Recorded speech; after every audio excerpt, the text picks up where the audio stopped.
जय श्री राम भक्तों स्वागत है आपका हमारा चैनल देववाणी में। भक्तों, आपको हमारी कथाएं कैसी लगती हैं हमें कमेंट करके ज़रूर बताएं।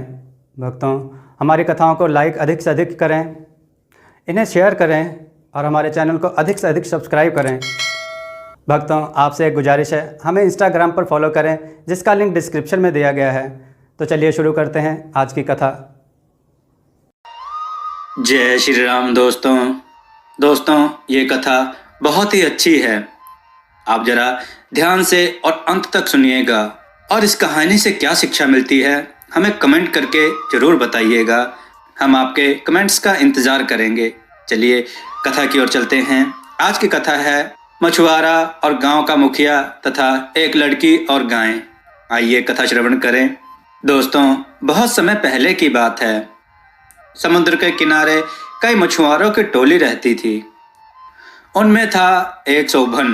प्यार से सब उसे सुब्बू बोलते थे। सुब्बू एक साधारण कद काठी का आदमी था। सांवला चेहरा, आंखें बड़ी बड़ी, बाल मध्यम और घुंघराले से थे।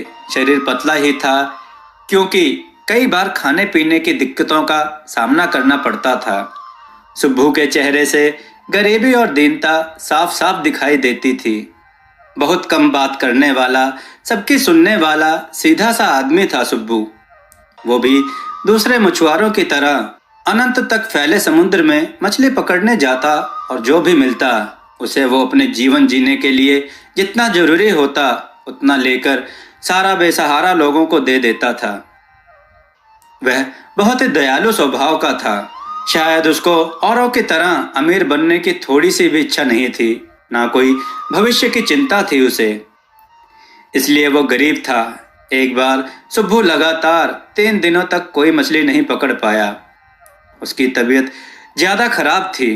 3 दिन बाद वो अथाह समुद्र में गया मछली पकड़ने। 3 बार जाल डाला सुब्बू ने, पर बहुत कम मछलियां आईं। चौथी बार सुब्बू ने जाल फेंका और सोचा जितने भी मछली आए मैं उतने में ही आज का काम चला लूंगा। सुब्बू के जाल में इस बार मछली के साथ साथ एक रेत घड़ी मिली। पूरी मछलियां कुल 8 से 10 किलो होंगी और उसके पास एक रेत घड़ी। यह सब लेकर वो अपने घर आ गया। उसका घर भी एकदम खाली था। 4 दीवारियां, एक पुराना लकड़ी का गेट, पूरे घर में एक खिड़की थी। घर के नाम पर बस उसके पास 4 दीवारें ही थीं। यह समझ लीजिए क्योंकि छत तो खपरेल की थी जो कई जगह से टूटी थी। घर में भी कुछ खास नहीं था। एक बड़ा लकड़ी का संदूक था जो सामानों को रखने के साथ साथ मेज का भी काम करता था। सुब्बू हर सामान लेकर वहीं रख देता था। घर में कपड़े रखने की कोई जगह नहीं थी। बस बीचों बीच घर के रस्सियां बंधी थी जो कपड़े टांगने का काम करती थी। पूरे घर में मछली की बदबू आती थी। वो भी आए क्यों ना, ये मछुआरे का घर जो था। आज भी घर आकर मछली की टोकरी और जाल घर के एक कोने पर रखा और रेत घड़ी को उसी संदूक पर रख दिया। रेत घड़ी को रखते ही वो जैसे ही मुड़ा तो उसकी नजर उसके मछली पर पड़ी और उसने देखा कि सुब्बू बाजार में है और उन मछलियों को बेच रहा है। यह सब 1 मिनट तक चलता रहा। उसके बाद अचानक सब कुछ गायब हो गया। अब वो अपने घर में था और गेट के पास ही उसकी मछलियां पड़ी थीं। पर वो सब क्या था जो उसके साथ हुआ था? वो बहुत परेशान हो गया यह सब देखकर। थोड़ी देर बाद उसे एहसास हुआ कि 3 दिन से वो बीमार था तो शायद कमजोरी के कारण यह सब कुछ हुआ हो। यह सोचकर वो इस बात को भूलकर मछली बेचने बाजार चला गया। थोड़ी देर बाद सुब्बू को वही नजारा दिखा जो हूबहू घर में दिखा था, पर यह सब सच था। सारी मछलियों को बेचकर वह घर आया।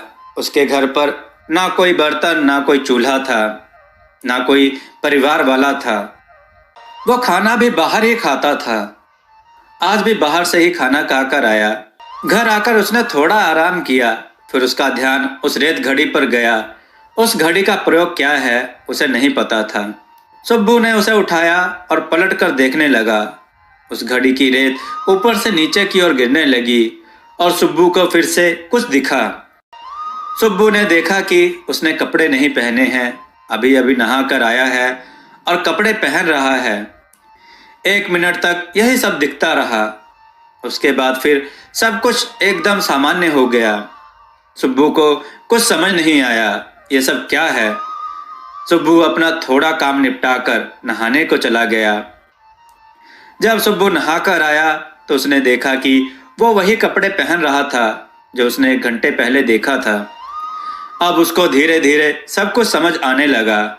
ये रेत घड़ी आम नहीं थी, ये रेत घड़ी सामने वाले का भविष्य बता सकती थी। रेत घड़ी की रेत ऊपर से नीचे गिरने में 1 मिनट लगाती थी और तब तक सामने वाले का 1 घंटे के बाद का भविष्य पता चल जाता था। अब सुब्बू को रेत घड़ी की करामात तो पता थी, पर उसकी जरूरत क्या थी, क्यों थी, यह सब नहीं था पता। सुब्बू सोच रहा था कि वो इस घड़ी का क्या करे। वो अपने हाथों में रेत घड़ी को लिए सोच ही रहा था कि बाहर से आवाज आई, अरे मीना का लड़का छत से गिर गया। ये सुनते ही सुब्बू रेत घड़ी को संदूक पर रखकर घर से बाहर भागा, पर फिर वहीं खड़ा रह गया। उसने देखा कि 2 लोग बात करते आ रहे थे कि मीना का लड़का छत पर से गिरकर भी बच गया। अचानक से वो दोनों आदमी गायब हो गए और मीना अपने बच्चे को गोद में लेकर भागती दिखी। शायद सुब्बू ने रेत घड़ी को पलट कर रख दिया था। सुब्बू को पता चल गया था कि मीना का बेटा ठीक हो जाएगा। उसने मीना के बच्चे को अस्पताल ले जाने में मदद की और मीना को बताया कि थोड़ी ही देर में उसका बेटा ठीक हो जाएगा। खून बहुत निकल गया था, इसलिए किसी को उम्मीद नहीं थी, पर सुब्बू के कहने के हिसाब से ही मीना का बेटा बच गया। अब सुब्बू पर आस पड़ोस के सभी लोग विश्वास करने लगे कि वो भला आदमी है, तो उसका कहा सच होता है। कुछ लोग ये बात मानते थे, कुछ लोग इस बात को बस इत्तेफाक मानते थे।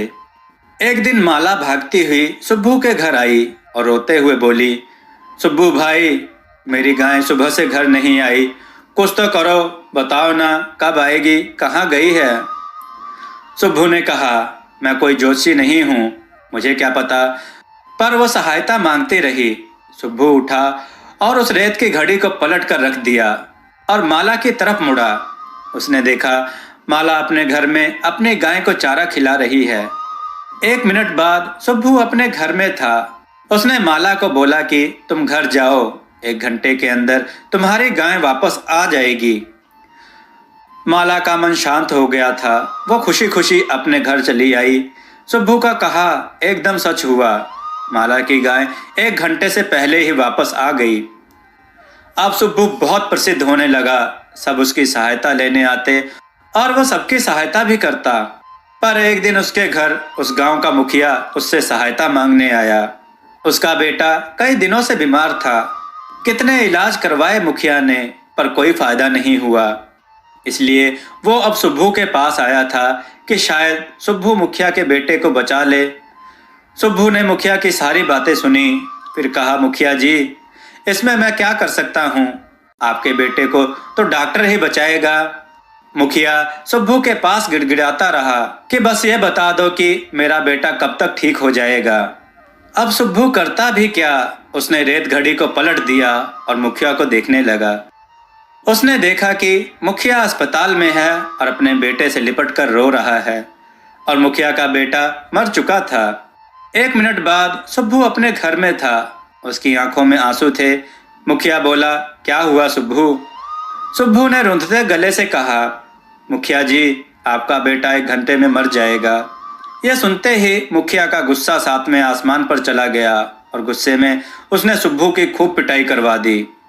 मुखिया सुब्बू को गालियां देता रहा और मुखिया के आदमी सुब्बू को अपने लाठियों से पिटाई करते रहे। सुब्बू को अधमरा करके मुखिया अस्पताल की तरफ चल दिया और सुब्बू इतनी गालियां और पिटाई खाकर मौत के आगोश में जाने लगा। तभी सुब्बू अपने संदूक से टकराया और सुब्बू की रेत की घड़ी संदूक से नीचे गिर गई। इधर रेत की घड़ी गिरकर चकनाचूर हो गई, उधर अस्पताल में मुखिया का बेटा मर चुका था और सुब्बू ने तो संदूक से टकराते ही अपनी जान गंवा दी थी। अब ना सुब्बू था, ना रेत की घड़ी और ना मुखिया का बेटा। दोस्तों, इस कहानी से हमें क्या शिक्षा मिलती है, आप हमें कमेंट में जरूर बताएं। दोस्तों, आपको हमारी ये कथा कैसी लगी? अपने विचार और सुझाव कमेंट में जरूर दें। हमारी कथाओं को लाइक करें, हमारे चैनल को सब्सक्राइब करना ना भूलें। हमारी कथाओं को शेयर जरूर करें जिससे लोगों को अच्छा ज्ञान प्राप्त हो। जय श्री राम भक्तों।